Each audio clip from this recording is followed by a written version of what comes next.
வணக்கம். நம்ம சேனலுக்கு தொடர்ந்து ஆதரவளித்துக் கொண்டிருக்கும் நல்ல உள்ளங்களுக்கு நன்றி. சப்ஸ்கிரைப் பண்ணி பார்த்து ஊக்கம் கொடுங்க.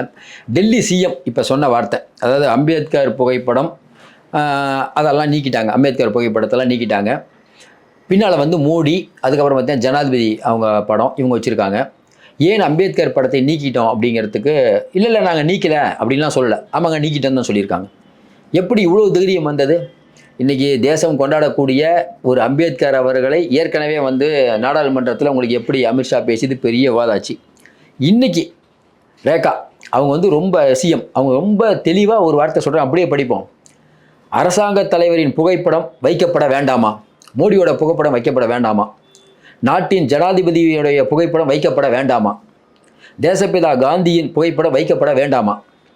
பகத்சிங் மற்றும் பாபா சாஹிப் அம்பேத்கர் ஆகியோர் நாட்டின் மரியாதைக்குரிய ஆளுமைகள் மற்றும் எங்கள் வழிகாட்டிகள். சரி, அவர் ரைட்டு, ஓகே, வழிகாட்டில் ஏன் வைக்கல? எனவே இந்த அறை டெல்லி முதல்வர் அறை, அரசாங்கத்தின் தலைவராக நாங்கள் அவர்களுக்கு இடம் கொடுத்துள்ளோம். அதாவது இந்த ஃபோட்டோலாம் வைக்கிறோம், அந்த ஃபோட்டோவெலாம் வைக்க முடியாது. ஆனால் எங்கள் தலைவர்கள் அந்த ஃபோட்டோவுக்கு நெஞ்சில் இடம் இருக்குங்கிறாங்க.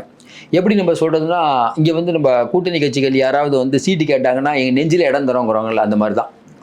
இது எந்த விதமான மனநிலை அப்படின்னா, இன்றைக்கி தேசப்பிதா காந்தி அவர்களாகட்டும், இல்லை அம்பேத்கர் அவர்களாகட்டும், இப்படி பகத்சிங், இப்படி பல தலைவர்கள் நம்ம நாட்டில் இருந்தவங்க. நம்ம அந்த தலைவர்களுக்கு மரியாதை ஏன் கொடுக்குறோம்? இது தொடர்ந்து காலமாக நடைமுறை.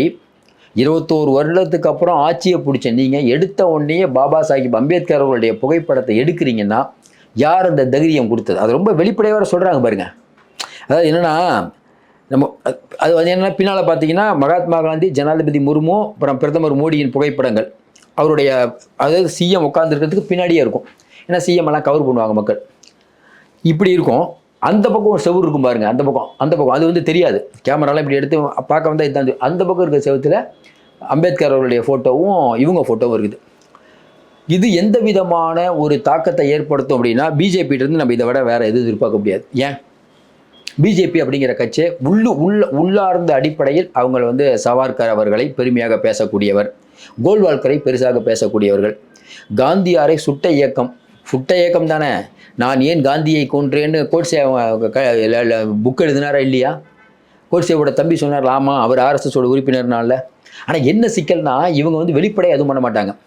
இன்னொன்று வந்து சுதந்திர போராட்டம், அந்த அந்த தேசிய கொடியை ஏற்றாமல் எவ்வளோ பிரச்சனை பண்ணிட்டு இருக்கக்கூடிய இயக்கம்.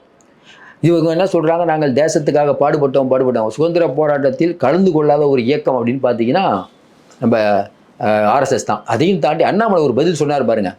என்னங்க, சவார்கர் வந்து ஆங்கிலேயருக்கு வந்து மன்னிப்பு கடிதம் எழுதி கொடுத்தாருன்னு எல்லாம் உண்மை. அதை பேசிகிட்டு இருக்கும்போது சில பிஜேபிக்காரங்க இல்லைங்க, அவர் மன்னிப்புலாம் கடிதம் எழுதி கொடுக்கல அப்படின்ட்டு பொய்யா சொல்லுவாங்க.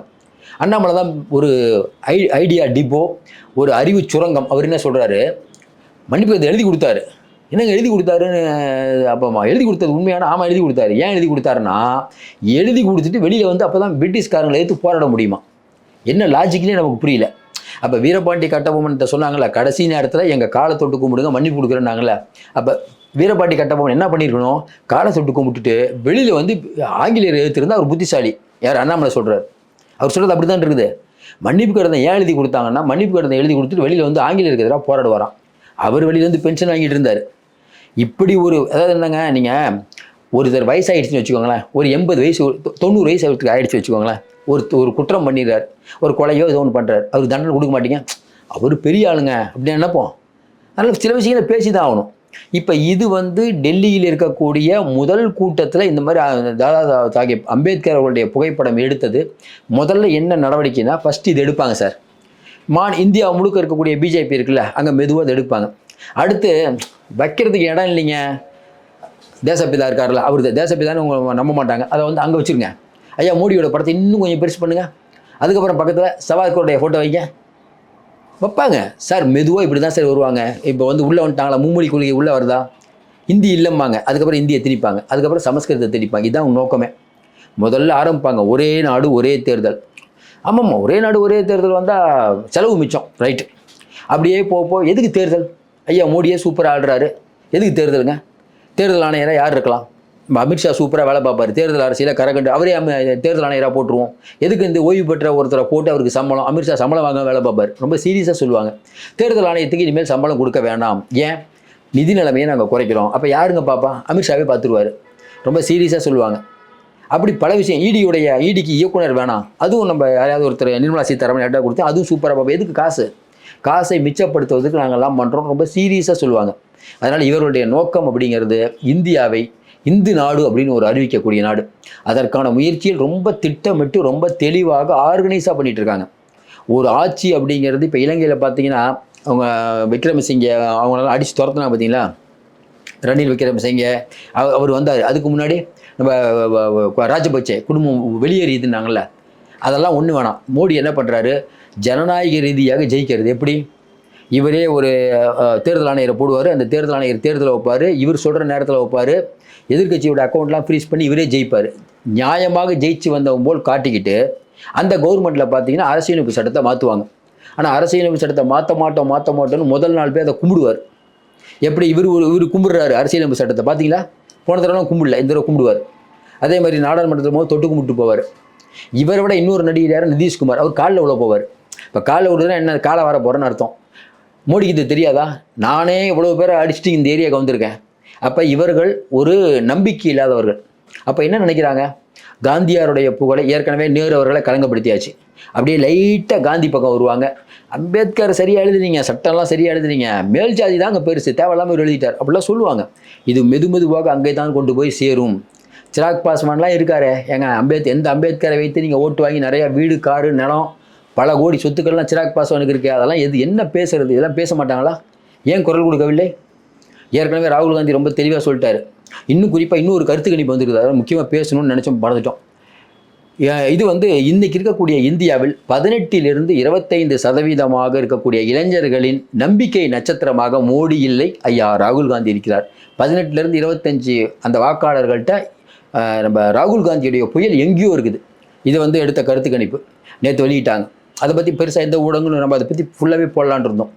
அதேமாதிரி பார்த்திங்கன்னா ராகுல் காந்தியோட செயல்பாடு, இந்தியாவில் எதிர்க்கட்சி தலைவராக ராகுல் காந்தியோடைய செயல்பாடு எப்படி இருக்குது, ராகுல் காந்தி எந்த உயரத்தில் இருக்கிறார். அதுக்கப்புறம் பார்த்தீங்கன்னா இந்தியா கூட்டணி இருக்கான்னா, இல்லைங்க அது இந்தியா கூட்டணி இருக்கணும், ஆனால் இல்லைங்கிறது தான் பெரும்பாலும் அது ஒரு கருத்து கணிப்பு பண்ணியிருக்காங்க. அப்போ இன்னொன்று, இந்தியாவில் அதிகபட்சமாக இருக்கக்கூடிய ஒரு கம்யூனிட்டின்னு பார்த்தீங்கன்னா ஓபிசி, அதாவது பிற்படுத்தப்பட்ட மக்கள் நிறைய பேர் இருக்காங்க. அந்த பிற்படுத்தப்பட்ட மக்களுக்கு அதிகாரம் வேணும்னு ராகுல் காந்தி சொன்னது அந்த மக்களிடம் எடுபட்டிருக்கு. வரக்கூடிய தேர்தல்களில் எதிரொலிக்கும் இந்த கருத்து கணிப்பு சொல்லுது. ஏன்னா பிஜேபி அப்படிங்கிற இன்றைக்கி ஒரு மோசமான சக்தியை ஒரு கட்டுக்குள் கொண்டு வரணும்னா காங்கிரஸ் தேவைங்க. எல்லாத்தையும் போட்டுட்டு அந்த கருத்து கணிப்பு என்ன தெரியுமா சொல்லுது, இப்போ தேர்தல் வச்சா காங்கிரஸுக்கு 78 சீட் கிடைக்குமா. அதாவது என்னென்னா, காங்கிரஸை தூக்கியும் விட்டாச்சு, மோடி கோவிச்சுக்குவார், என்ன பண்ணுறது, அதனால் மோடிக்கு சப்போர்ட்டாக அது 2 வார்த்தை இப்போ வச்சா அவ்வளோதான். இன்னொரு பக்கம் பார்த்தீங்கன்னா பத்திரிகை செய்தி என்ன, பிபிசிக்கு இடி பெரிய அளவுக்கு ஃபைல் போட்டிருக்காங்க. எங்கள் ஜியை எடுத்து ஆவணப்படமாக தயாரிக்கிறேன், இது ஒரு மிரட்டல். அதனால் இவர்கள் அந்த அதானி விஷயத்தில் அம்பலப்பட்டு நிற்கிறார்கள். ஏற்கனவே அந்த $1 மில்லியன் வந்தது நாங்கள்ல, இந்தியாவுடைய தேர்தலை ஊக்குவிப்பதற்காக அமெரிக்கா கொடுத்தது. உடனே பிஜேபி என்ன சொன்னாங்க, காங்கிரஸுக்கு ஹெல்ப் பண்ண தான் கொடுத்துருக்காங்கன்னு. இப்போ பார்த்தா வாஷிங்டன் போஸ்ட் சொல்லிச்சு அந்த மாதிரி ஒரு அமௌண்ட்டே வரலன்ட்டு. பிரச்சனை ஆகிடுது. இதை பார்த்தீங்களா? அப்போ எந்த அளவுக்கு மாற்றி நடக்குது. இங்கே எப்படி ஒரு பொம்மையை ஒரு குழந்தை பிரதமர், ஊர் சுற்றி பார்க்குற பிரதமர், அதே போல் முக்கியமான நிகழ்ச்சி நடத்திட்டு இருக்குது. எலன் மஸ்கோட பையனோட விளையாடிட்டு இருக்காங்க. பார்த்தீங்களா அமெரிக்க மாளிகை எப்படி போயிடுச்சு பார்த்தீங்களா இன்றைக்கி? முக்கியமான தலைவர்கள் மீட்டிங்க, எலன் மஸ்கோ உங்கள் பையன் உட்காந்துருக்காரு. நீங்கள் வீட்டு ஃபங்க்ஷன்னா விளையாடுங்க சார். எவ்வளோ அதாவது இன்றைக்கி அந்த அமெரிக்க மாளிகை எலன் மஸ்க் எவ்வளோ கண்ட்ரோல் பண்ணுறாருன்னு பார்த்தீங்களா? இதுக்கு முன்னாடி எந்த தலைவரால் பண்ணியிருக்காங்களா? இப்போ ட்ரம்ப் ஒரு முடிவு பண்ணிட்டார், நம்ம என்ன சொன்னாலும் இந்தியா கேட்கும். ஏன்னா நிறையா விஷயம் மாட்டிகிட்டு இருக்கீங்க. அதானி மேட்ரு ஒன்று ஆரம்பித்தா போதும், மோடி ஆஃப் ஆகிடுவார். அதனால தான் அவ்வளோ பேசியும் அமைதியாக இருக்கார். இதில் விலங்கு போட்டதுக்கு அவ்வளோ கொந்தளிக்கிறீங்க. அதனால் இன்றைக்கி இருக்கக்கூடிய சூழ்நிலையில் டெல்லியில் ஆட்டத்தை ஆரம்பிச்சிட்டாங்க. இது இன்னும் தொடரும். மீண்டும் சந்திப்போம். நன்றி, வணக்கம்.